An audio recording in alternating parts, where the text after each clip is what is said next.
Boa noite, pessoal! Bora lá conectar para a gente conversar um pouquinho a respeito de pesquisa de fraude. Hoje eu vou bater um papo sozinha acompanhada com vocês. Eu quero que vocês participem, perguntem. Eu criei um roteiro para a gente discutir alguns temas. Vocês podem participar via chat ou pedir para entrar e aí eu vou liberando para vocês falarem. E aí hoje todo mundo é convidado da live. Hoje eu não tenho um convidado só, tá todo mundo convidado aí. A gente vai conversar a respeito das pesquisas de fraudes. Eu vou falar um pouco sobre o que está na legislação, sobre o que fazer, como fazer, de onde tirar as metodologias. E aí a gente vai discutindo. Eu recebi algumas perguntas, essas perguntas também eu já contemplei nesse roteirinho aqui para eu falar, para eu não me perder, porque fala mais que o homem da cobra, então às vezes acaba se perdendo. Oi, Jaque, oi, Lidiane, tudo bem com vocês?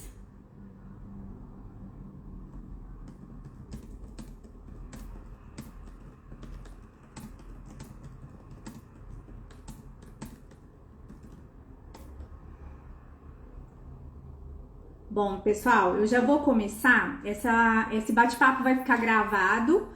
Algumas pessoas muito bacanas, inclusive, que estão sempre com a gente aqui. 2 pessoas me mandaram mensagem: Carol, hoje eu não vou conseguir participar ao vivo, mas como sempre a gente vai deixar gravado, porque eu acho que é um assunto que todo mundo que trabalha em laticínios, em algum momento já teve dúvida ou tem dúvida até hoje. Tem uma interpretação de resultado que é unanimidade. Uma das pesquisas, não é unanimidade aí, eu sei que o pessoal costuma ter bastante dúvida. Tá boa, né, Jaque? Você também sempre aqui. Oi, Bia, boa noite. Bom, vamos lá. Oi, Rosa, tá boa? Quanto tempo a gente não se vê, né? Que bom que você tá aqui. Rosa, isso aí é do seu dia a dia que eu sei. Nath também entrou aí. As 2 Naths estão aí comigo. Bom, vamos lá. Primeira coisa que todo mundo se pergunta, né? Quais são as pesquisas que a gente precisa fazer de fraude e quando que eu tenho que fazer essas pesquisas? E aí, eu falo muito isso, gente. Seguir a legislação é uma questão de consequência de quem se preocupa com qualidade e segurança de alimentos, tá? Então, assim, primeiro, embasamento de legislação para as fraudes. Tá tudo na IN 77 de 2018.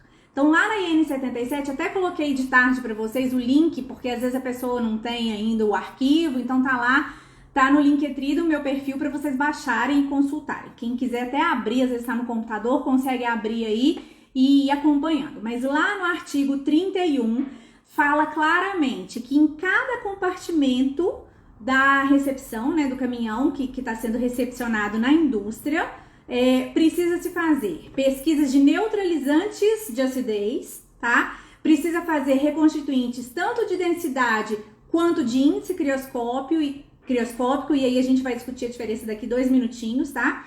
E as pesquisas de substâncias conservadoras. Mas quais são essas substâncias, né? Quais são essas fraudes? Agentes neutralizantes, a gente sabe que os mais comumente, não deveria nem poder falar assim, né? Mas os mais comuns aí que a gente encontra como agente de fraude é bicarbonato e soda, porque são produtos de fácil acesso e eles têm uma boa ação, talvez, para neutralizar uma acidez desenvolvida. Mas é mascarar um problema, né? Então, Carol, o que tem? Aí a gente recebe, tá tudo ok. Não, pessoal, tá mascarando um problema que pode ser muito maior, tá? Do que simplesmente um leite só tá ácido, tem muita coisa por trás disso e a gente não sabe a origem desse neutralizante que foi adicionado ali.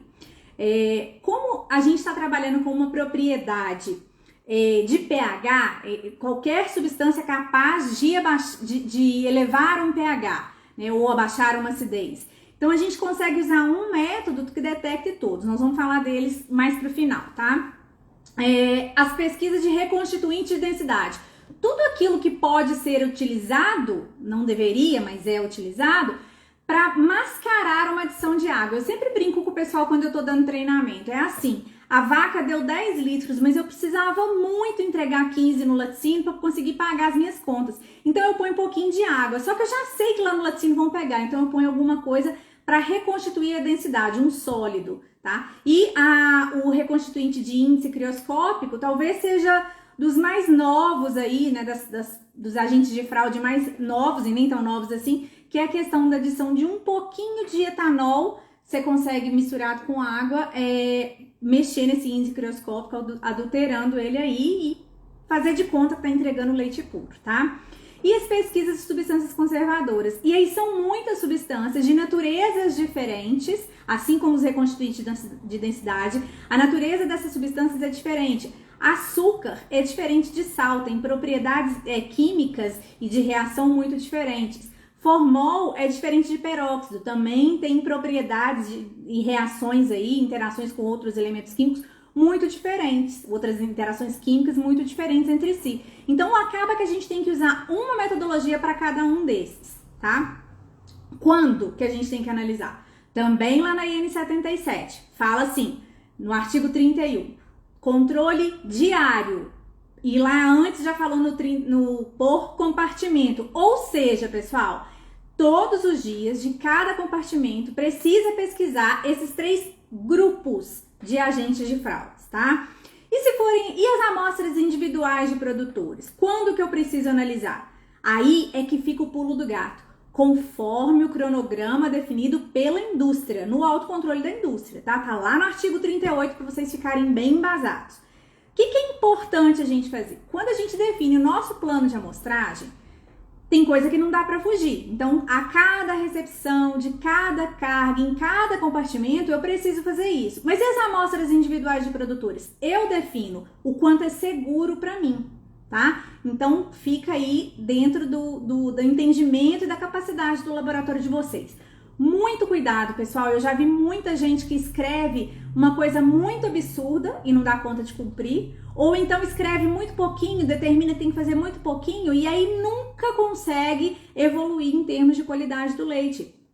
Tá sempre tendo problema de produção porque não, né, algum problema tecnológico, porque não conhece bem o leite, não conhece bem os seus produtores. Então definam cronogramas eficientes, tá? E que sejam capazes de dar segurança para vocês, que a qualidade, a segurança da matéria-prima que vocês estão recebendo vai ajudar, vai contribuir e muito para o seu produto final ser um produto de qualidade, tá? Não escreve que você vai fazer o impossível. Faça o possível do melhor jeito, mas o impossível não escreva que depois a gente acaba se enforcando. Bom, com relação a o que fazer, o que pesquisar e quando fazer, tudo na IN 77. Tá tudo tranquilo, pessoal? Tá ok pra vocês? Tá entendido? Se vocês não quiserem entrar, mandem um joinha, alguma coisa só pra eu entender. Ou se tiver alguma dúvida, já vamos perguntando de pouquinho em pouquinho pra não deixar tudo acumulado. Às vezes a gente vai passar para um tema seguinte, para um aspecto seguinte, e a gente às vezes ficou com um rabinho lá atrás sem entender e não agarrou, né? Não evoluiu aí no entendimento porque ficou um detalhezinho pra trás. Então, dê joinha pra mim, façam perguntas pra gente passar pro próximo aí. Eu vi um coraçãozinho, será que significa que tá tudo bem, que eu posso passar? Às vezes as mensagens aqui no chat demoram um pouquinho pra chegar, eu já reparei isso. Mas eu acho que tá tudo bem. Então ficou clara essa parte, né? E aí, qual o método que a gente vai usar? E aí, é obrigado a fazer o método os métodos que estão descritos lá no manual de métodos de análise de produtos de origem animal? Eu já respondi essa pergunta aqui no Instagram, já respondi em outras lives, já postei, mas eu vou responder de novo porque eu quero que vocês fiquem tranquilos.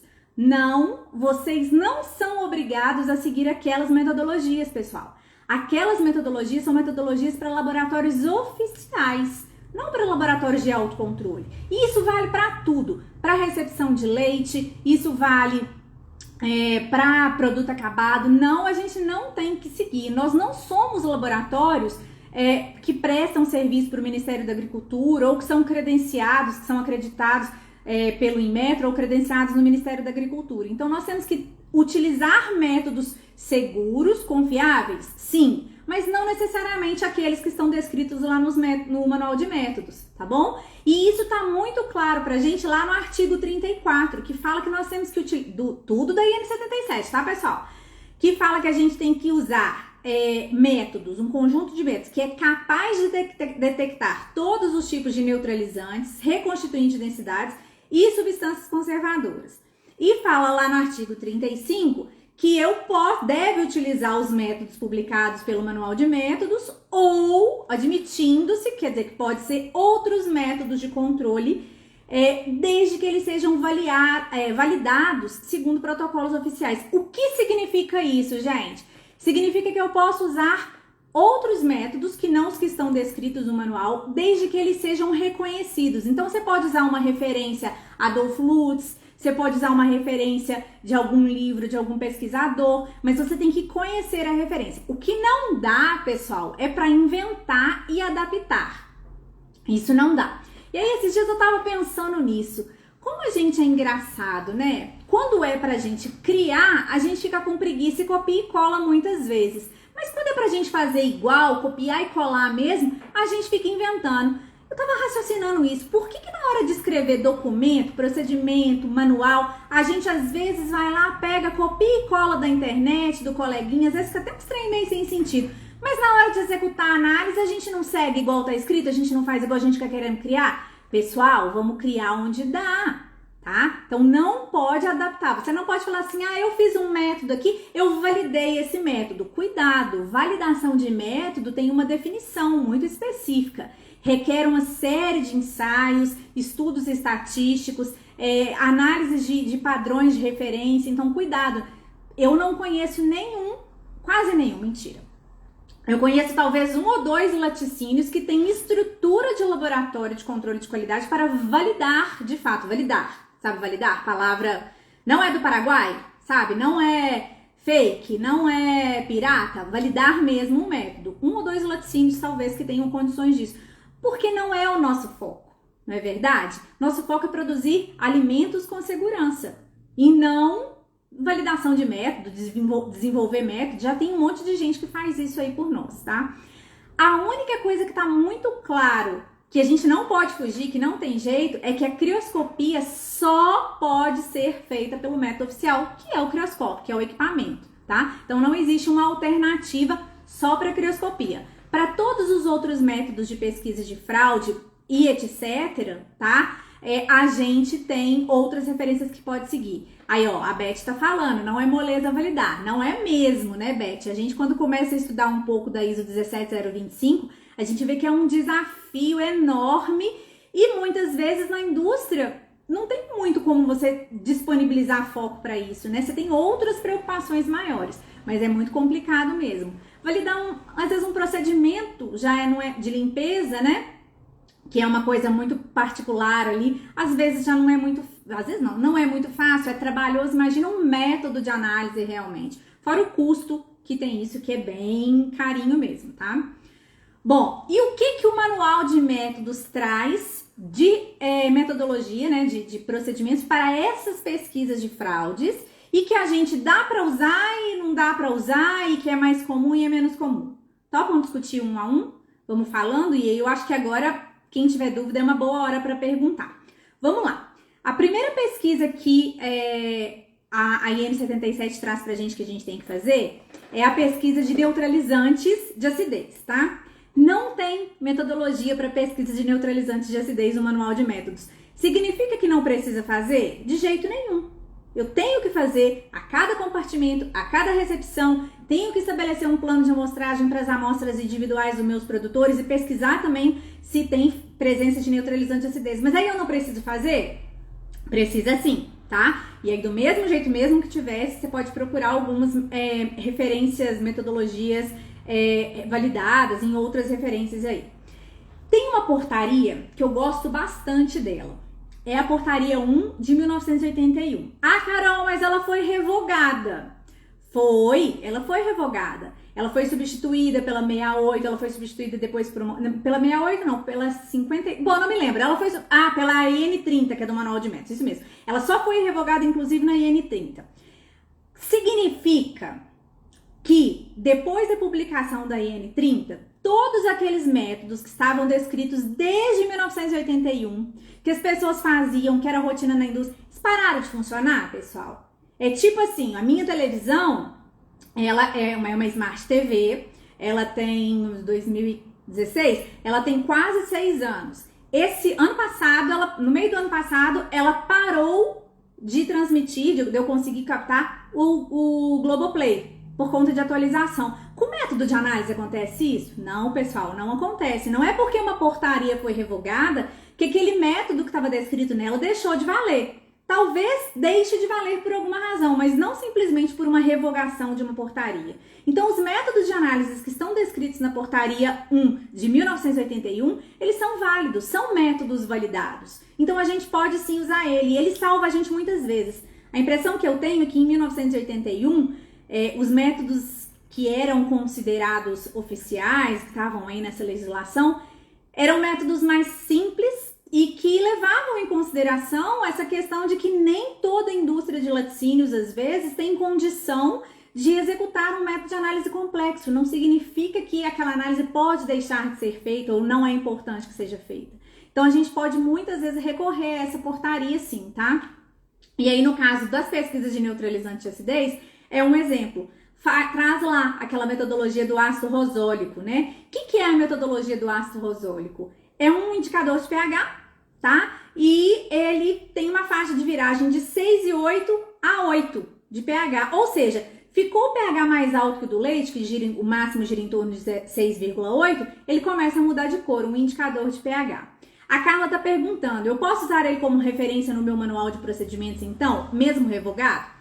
Carla, se você trabalha numa indústria que tem alguma certificação de segurança dos alimentos, você não pode usar a portaria 1. Você tem que ir lá na portaria 1 e descobrir qual é a referência original desse método, tá? Ele está descrito lá na portaria 1, mas não é um método que o nome dele, a metodologia, chama portaria 1 de 1981. A gente tem que pesquisar para ver de onde que ele veio. E aí lá nas referências bibliográficas, às vezes fica fácil de achar. Agora, então você não pode, porque as normas de certificação de alimentos são muito claras e dizem assim, você não pode usar nenhuma legislação que tenha sido revogada como referência. Mas nos seus programas de autocontrole não tem problema, e o argumento é esse. É claro que é muito melhor se você achar a metodologia, a referência original e tal. Só que muitas vezes isso implica em custo também, tá? Por que implica em custo? Porque as normas ISO, normas AOAC são todas compradas. Você pode jogar no Google aí, você não vai achar uma norma completa, a não ser que seja pirateada, tá? Elas têm um custo. Você imagina a gente comprar, igual na época que foi publicada a IN30, esse manual de métodos, tinha uma tabela com as referências. Você imagina a gente comprar todos aqueles métodos de análise, muito deles em inglês, ainda ia ter que traduzir. Isso não é viável para a indústria de alimentos, para a maioria de nós, né? Então, assim, não é muito a nossa realidade.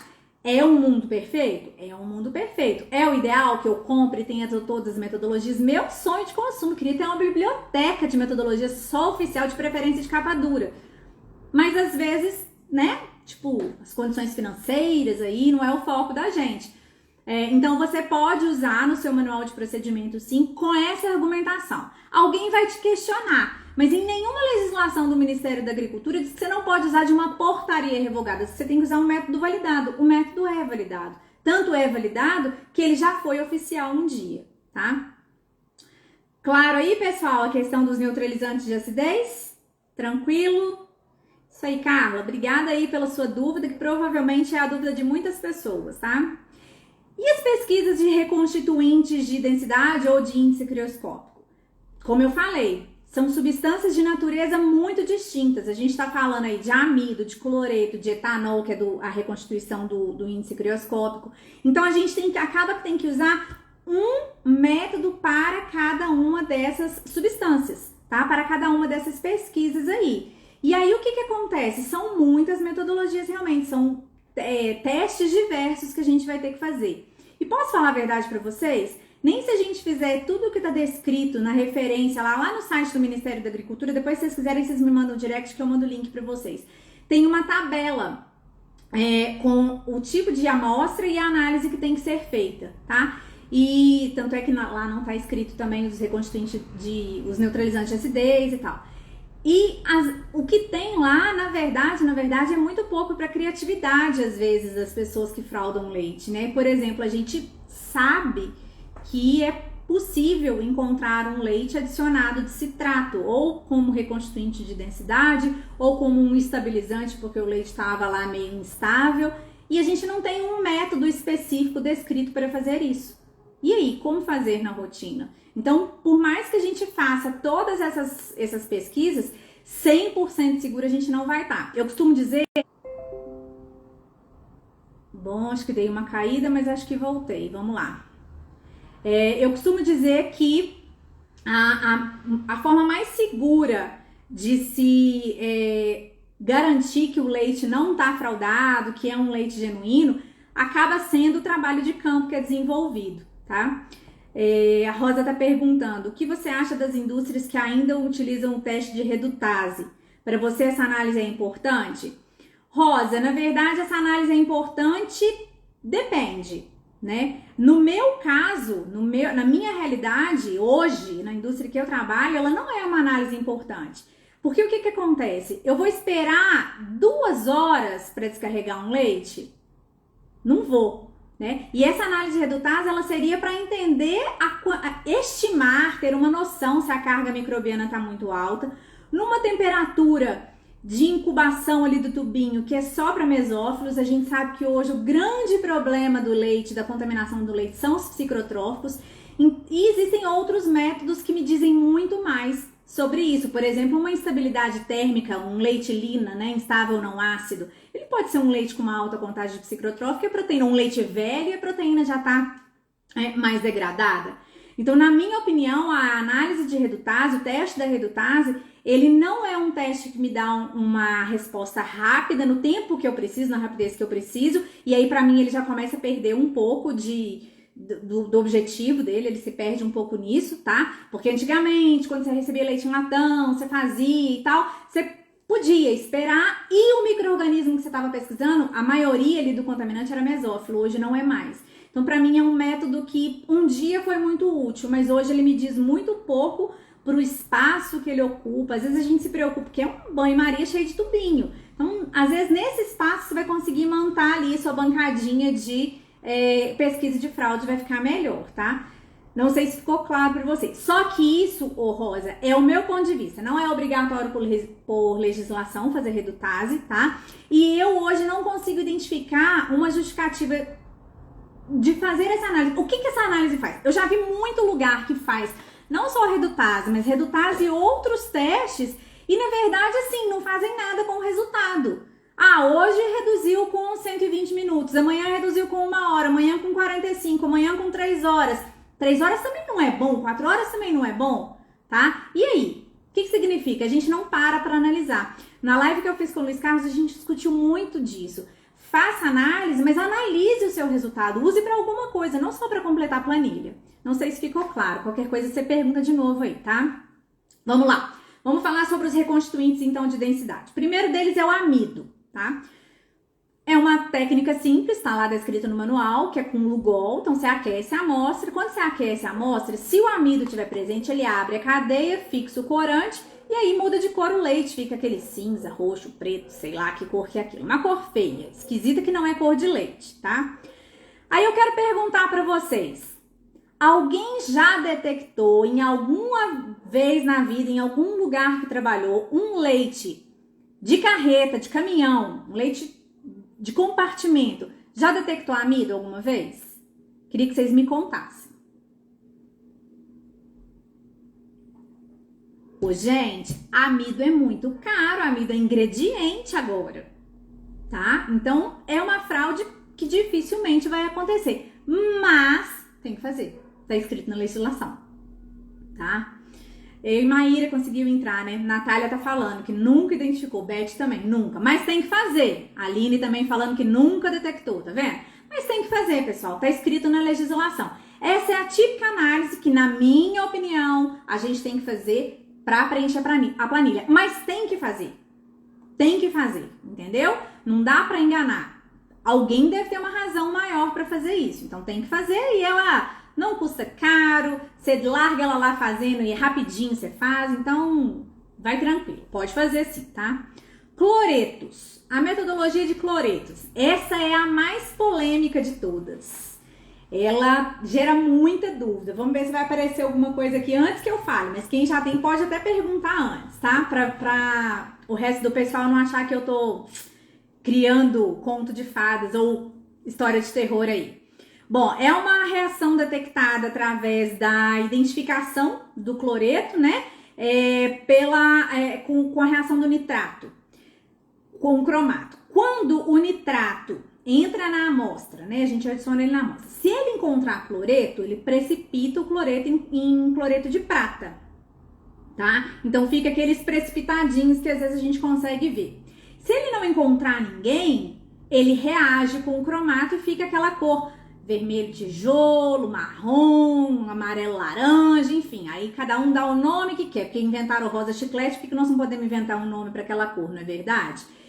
Agora, se ele chegar na amostra e não encontrar o cloreto, ele precipita e o cromato não interfere. Deixa eu ver quem tá querendo entrar. Tatiele, você vai falar com a gente?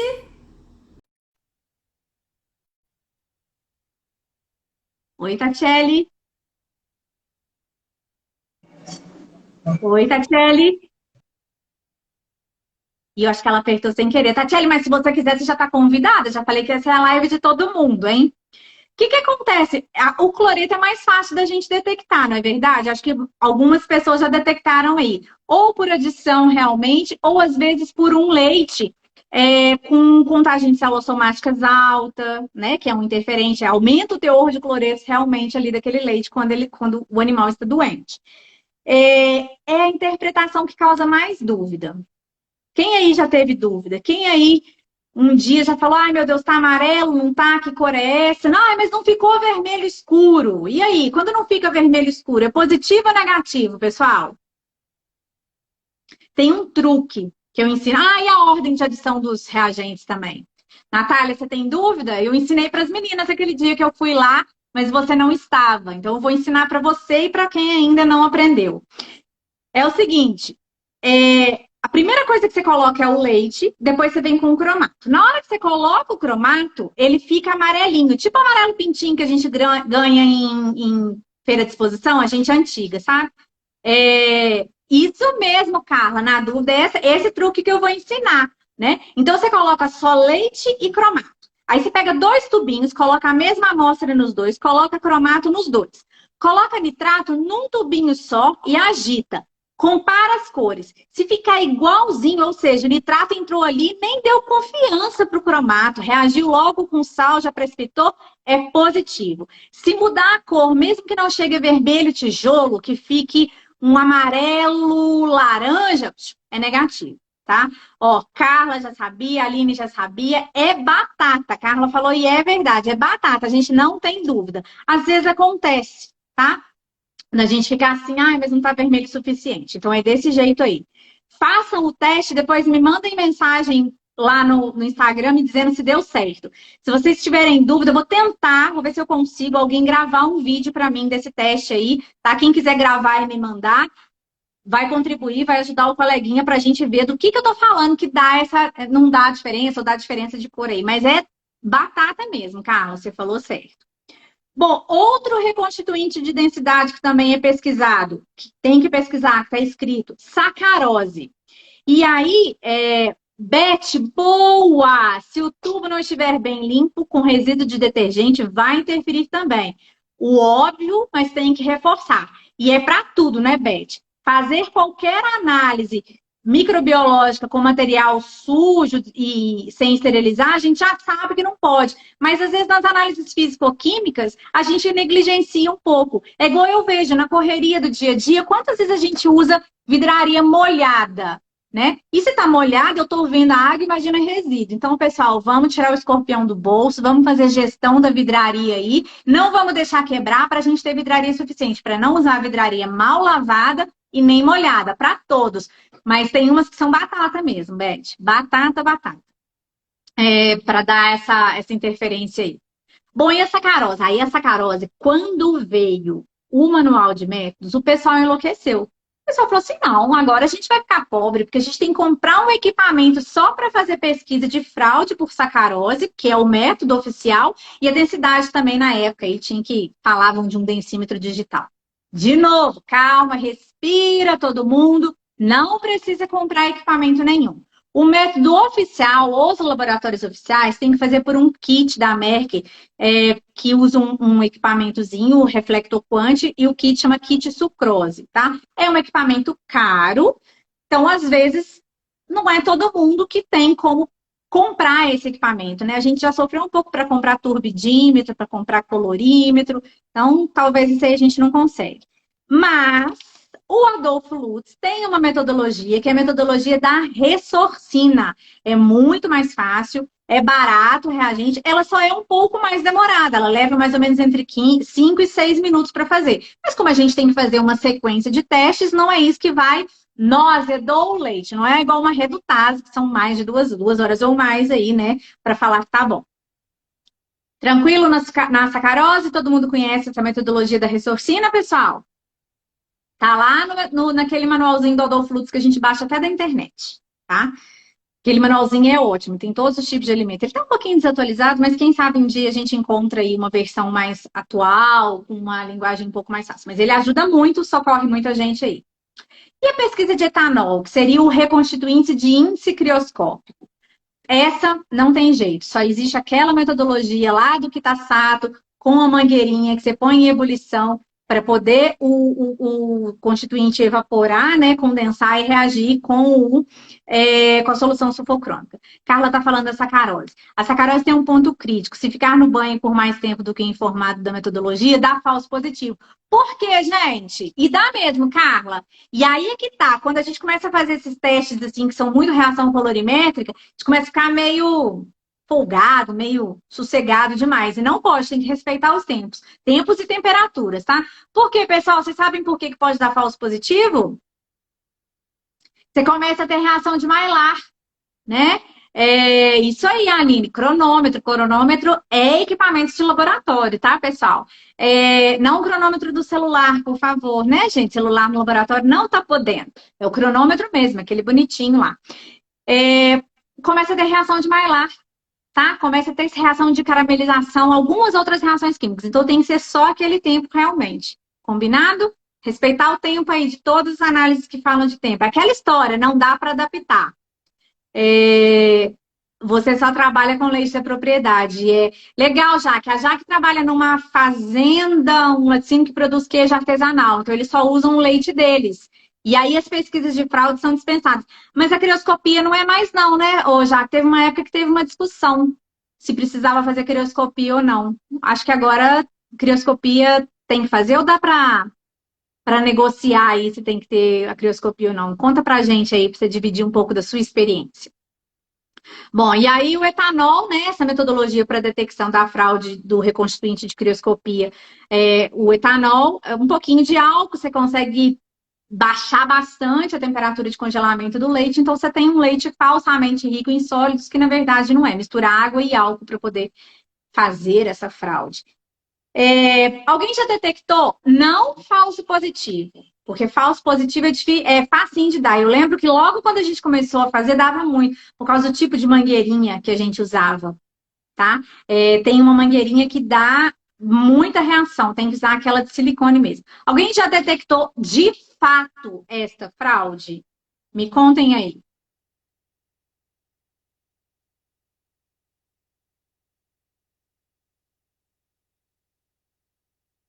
Bom, aquela história de atrasar. Vamos continuar. A hora que contar, eu conto para todo mundo. Combinado? Bom, e as substâncias conservadoras? Igualzinho os reconstituintes de densidade. Um método para cada substância conservadora de interesse aí, tá? O formol, lá no manual de métodos, traz uma metodologia da OAC, a OAC 931.08. Como eu falei para vocês, metodologias AOAC, metodologia ISO, tem que ser comprado, tá? E não vem em inglês, tem algumas dificuldades.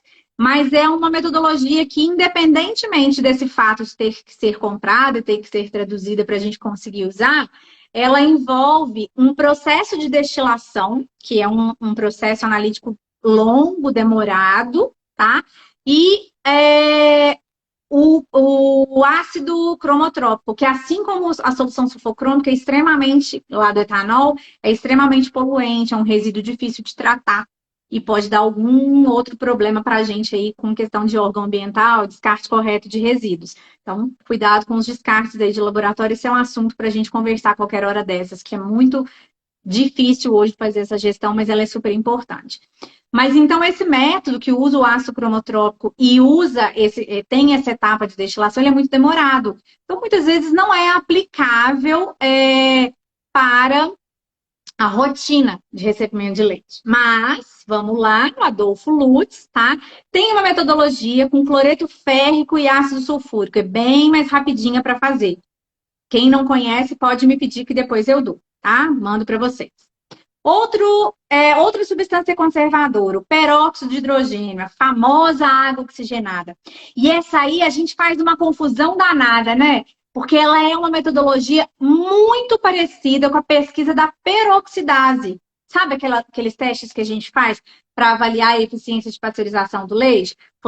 Leite pasteurizado, fosfatase tem que dar negativa e peroxidase tem que dar positiva. Fosfatase negativa, ele foi aquecido na temperatura por tempo suficiente.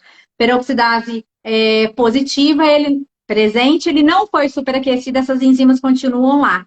Então, a metodologia é muito semelhante, eu já vi muita gente confundir, tá? O que acontece? Vamos lá. O que é a peroxidase? A enzima que a gente pesquisa lá para avaliar a eficiência do processo de pasteurização. É uma enzima natural do leite que acima de 85 graus ela desnatura. O que é desnaturar? Para de funcionar, tá? Enzima tem que lembrar que ela é específica a um substrato e ela funciona bem numa determinada temperatura, num determinado pH. Então, acima de 85, essa enzima para de funcionar. O próprio nome já diz, peroxidase.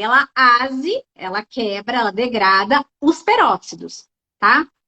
Então, quando eu pesquiso a peroxidase, eu quero saber se eu inativei ela por algum acidente no meu processo. Quando eu pesquiso o peróxido, eu estou considerando que, inclusive no leite cru, a peroxidase está funcionando, está maravilhosa, porque o leite não foi aquecido, então ela está lá.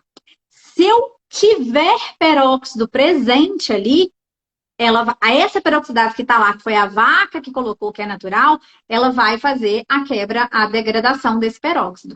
Então, quando eu pesquiso se tem peróxido, eu só coloco o guaiacol. Quando eu pesquiso se a peroxidase está ativa, aí eu coloco o peróxido. Essa é a diferença. Conseguiram enxergar? Se eu estou pesquisando a atividade da enzima, eu tenho que dar a comidinha dela. Se eu estou pesquisando se a comidinha dela foi colocada ali, eu tenho que considerar que ela está ativa.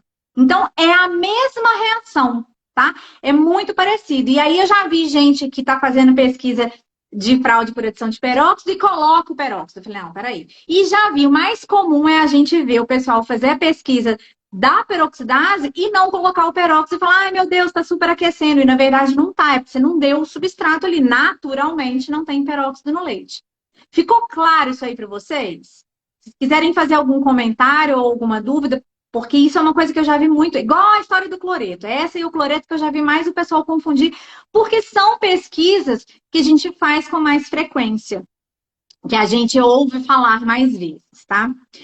Então, lá naquele documento que eu falei para vocês que tem no site do Ministério, uma planilha Excel que fala os métodos, que fala as análises que são obrigatórias e tal, só traz esses três conservadores. Quem lembra um outro conservador que era pesquisado antigamente, que hoje não se fala mais nele? E por que não se fala? Alguém lembra? Eu mesma já dei muito treinamento de fraude e já falei muito, e era uma fraude impossível de pegar. Alguém lembra qual que era o outro conservador?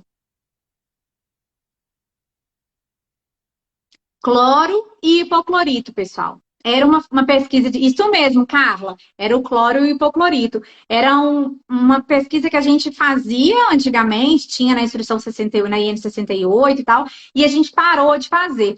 Aí eu pergunto para vocês, pessoal aí das antigas, cloro e hipoclorito, alguém já pegou positivo alguma vez? Aquela metodologia para enlouquecer, gente. Super difícil de pegar, porque o cloro é volátil demais da conta, tá? E aí eu volto a falar para vocês.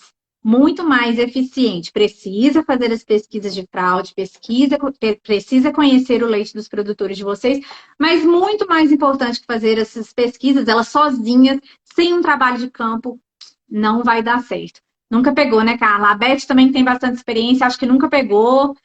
Enfim, não é muito, eu também não conheço, então talvez por isso o pessoal tenha chegado à conclusão que podia tirar, inclusive. Beleza. E aí, eu fiz uma pesquisa de fraude por compartimento e eu identifiquei um determinado compartimento positivo. O que eu tenho que fazer? O que a gente faz, gente, quando a gente pega uma fraude positiva aí? O que é necessário, do ponto de vista de qualidade? Não vamos nem pensar em legislação por enquanto, não. O que eu preciso fazer? Primeira coisa, tem fraude naquele compartimento. E aí?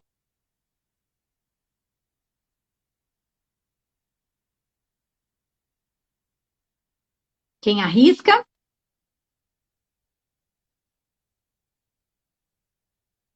Reanálise. Muito bem, Carla. Primeira coisa, repetir a coleta, tá? Isso vale para todas as análises. Repetir a coleta e fazer de novo, para a gente ter certeza que não é nada nenhum interferente no meu material. E aí a Beth completou. E a confirmação, né, que é a reanálise, é isso mesmo. Mas eu também preciso identificar a origem dessa fraude. Será que todo mundo que está naquele compartimento fez a mesma lambança? Provavelmente não. Então, aí eu vou rastrear as amostras individuais dos produtores, como eu faço quando dá uma crioscopia esquisita, quando eu faço quando às vezes... É isso mesmo, rastreabilidade dos produtores. A Aline falou, é isso aí, é a rastreabilidade dos produtores, tá? E o que eu tenho que fazer com aquele leite daquele compartimento que eu detectei a fraude? Com o leite, na hora, tá lá na plataforma, o que eu tenho que fazer com ele? Beth, a live que você fez comigo, portaria 392, olha lá qual que é a destinação, tá?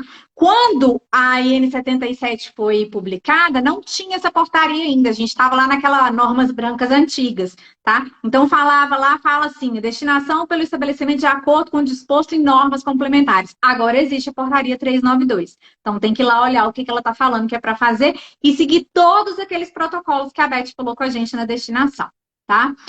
E na amostra do produtor. E aí eu identifiquei que é o João que está deixando... às vezes ele não está nem fraudando, mas ele está deixando resíduo de alcalina e eu estou pegando neutralizante de acidez. Porque às vezes é isso, né, pessoal? É algum descuido assim também. Pode ser isso aí.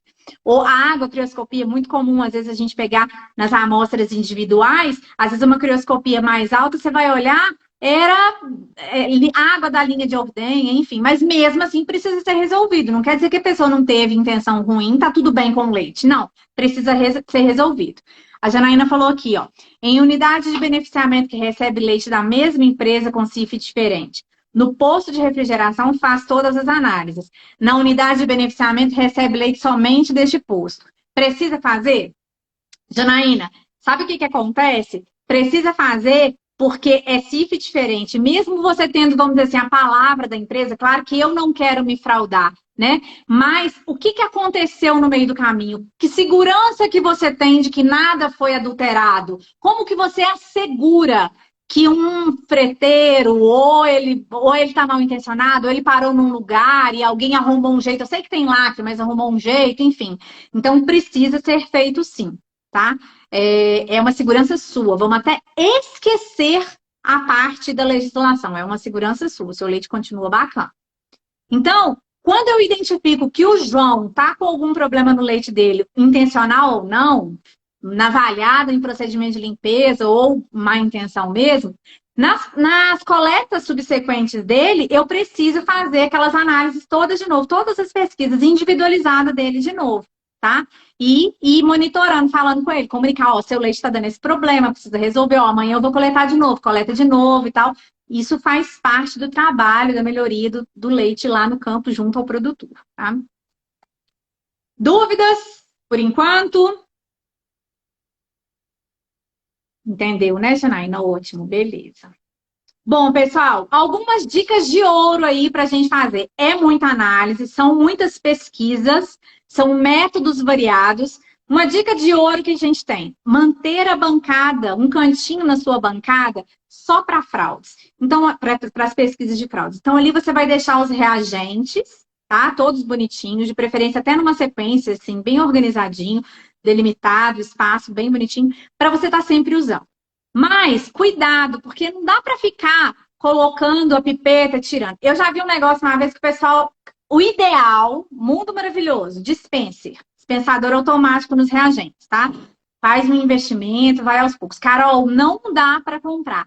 Então, você coloca a pipeta limpinha, sequinha, ali do lado, num papelzinho, e uma vez por turno você troca, ou mais de uma vez por turno, para não... Para cada caminhão chegar, eu vou usar uma pipeta para o reagente diferente. Eu não consigo, não tem nem onde guardar tanta pipeta. Então, minimiza o problema fazendo dessa forma. Tá? O que não pode usar a mesma... Ai, gente, eu vejo isso às vezes. Usar a mesma pipeta para todas as amostras de leite. Gente, o reagente é o mesmo. A amostra é diferente entre um caminhão e outro. Então, não dá para usar a mesma pipeta. Ah, Carol, mas eu rinço, eu ambiento. Tá, mas aí a pipeta estava com o leite do João, você enfiou no leite do José, aquele resíduo já lambrecou o negócio todo ali. Então, para a amostra, é uma pipeta para cada amostra. Para o reagente, você pode usar a mesma pipeta mais vezes, desde que você desenvolva ali um procedimento que você tem certeza que não vai contaminar. Sabe o que eu já vi o pessoal fazer? Grudar no frasquinho do reagente um tubo de ensaio e deixar a pipeta ali dentro. Não é legal deixar de hoje para amanhã, deixar o reagente aberto o dia inteiro. Isso não é legal. Mas deixar aquela pipeta ali, lava ela no final do turno, seca, troca, sei lá, tem 2 ou 3. Isso é bacana de fazer, tá? Alguém faz bancadinha de reagente, desculpa, de pesquisa de fraude aí de algum jeito, quer dar alguma dica, quer compartilhar? Vamos lá, gente, vamos dividir a experiência de vocês.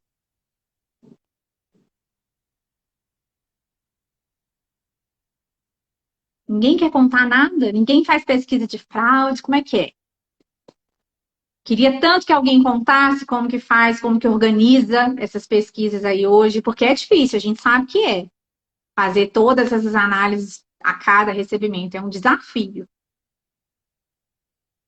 E uma coisa que a Beth comentou lá atrás, eu vou reforçar, a questão de vidraria limpa e seca. É super importante para a gente conseguir, de verdade, confiar nestes resultados, tá? Pessoal, o que eu tinha preparado de roteiro para vocês, que eu achava que era importante falar, eu já falei. Agora fica mais uma vez aberto aí para vocês participarem. A Carla colocou, da forma que você falou, separado em uma bancada e por turno, um analista responsável. Legal, bacana, porque daí tem sempre alguém que é responsável. Quando a tarefa tem dono, é fácil de cobrar, né, Carla? Para alguns indicadores, dá para usar aquelas pipetas de pastéis descartáveis. É verdade, Beth, principalmente quando são gotas.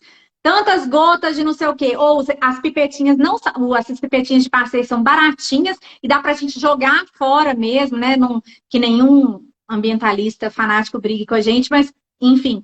Isso, às vezes, é pra você ter uma segurança, né? A Janaína colocou uma bancada separada, com uma pipeta para cada reagente, e separar por quinzenas. Eu não entendi muito bem a parte da quinzena.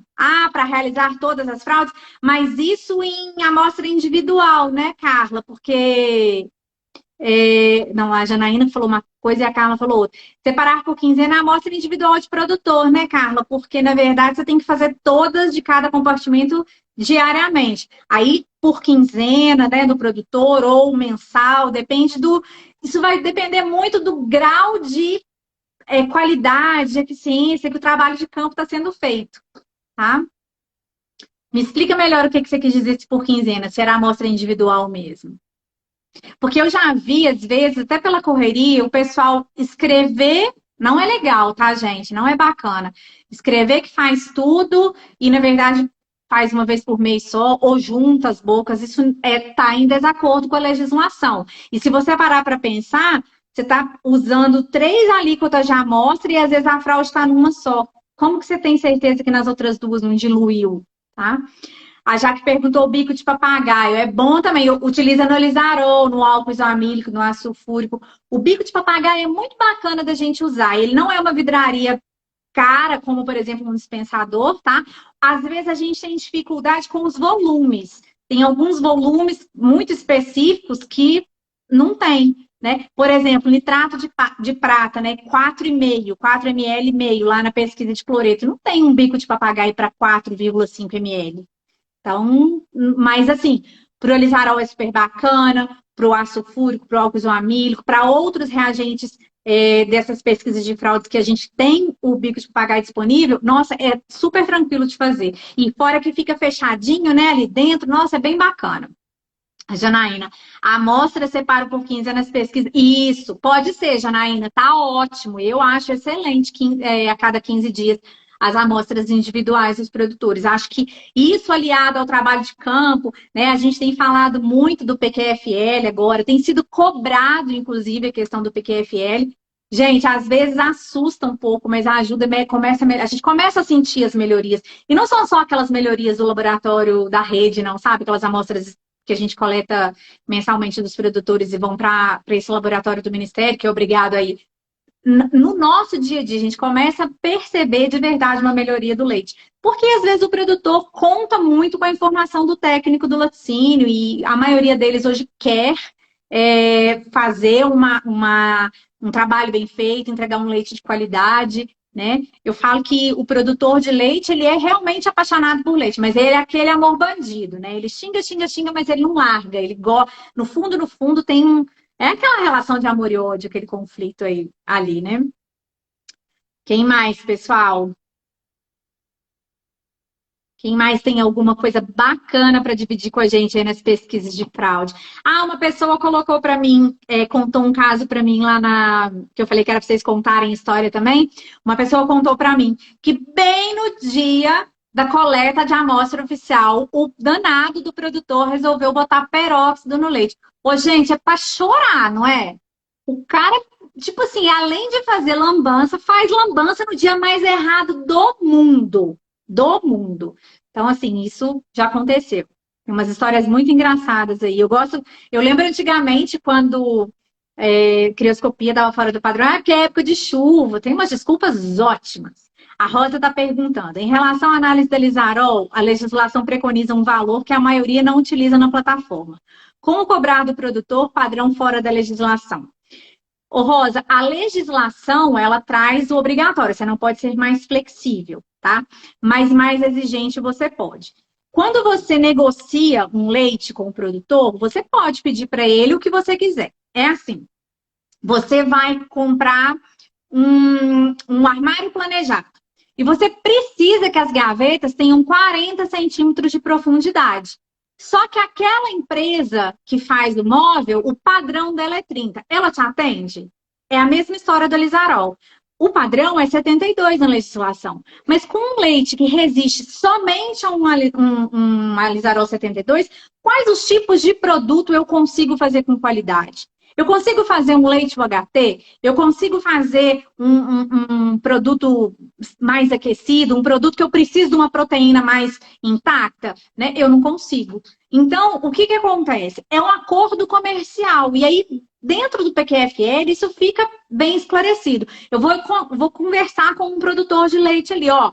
Eu quero a Lisarol no mínimo 74, 76. Tá? Eu vou te ajudar, você vai conseguir.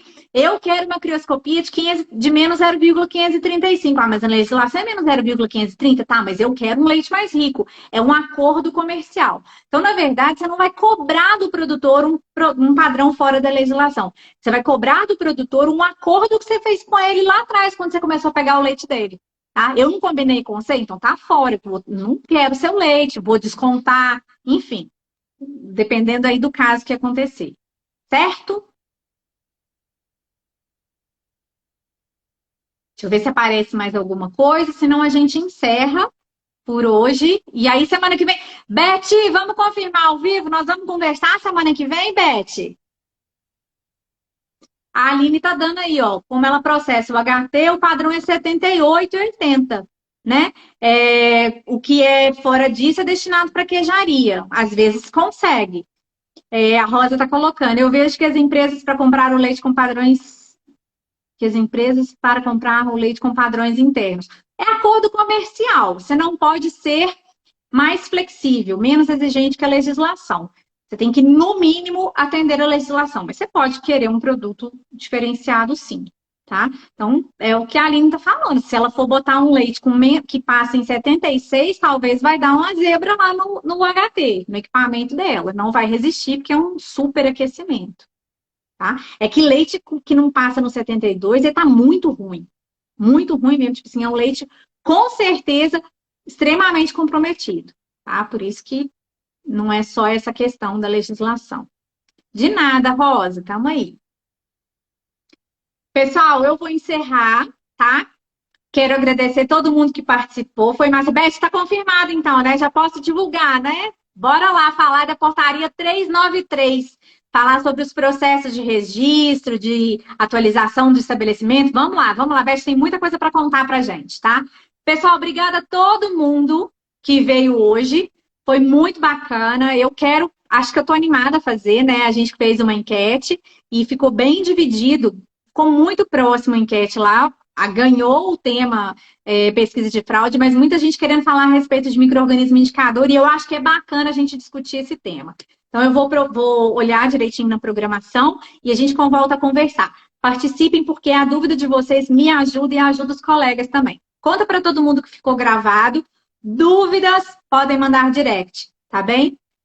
Portaria 1 de 27/12. Qual que é mesmo, Janaína? Me lembra essa aí.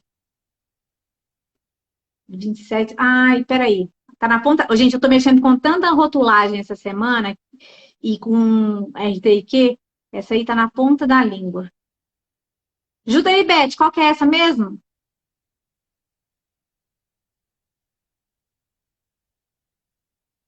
Janaína, a gente vai falar. Eu vou arrumar um jeito de falar agora que eu sei que você tá precisando. Combinado? Então tá, pessoal. Ah, tá. A nomenclatura do parmesão, do gruyère. Vou falar assim. Logo, logo eu trago alguma postagem e vou convidar alguém para conversar sobre isso, tá bom? Gente, um beijo, boa noite, obrigada a todo mundo. Tchau, tchau.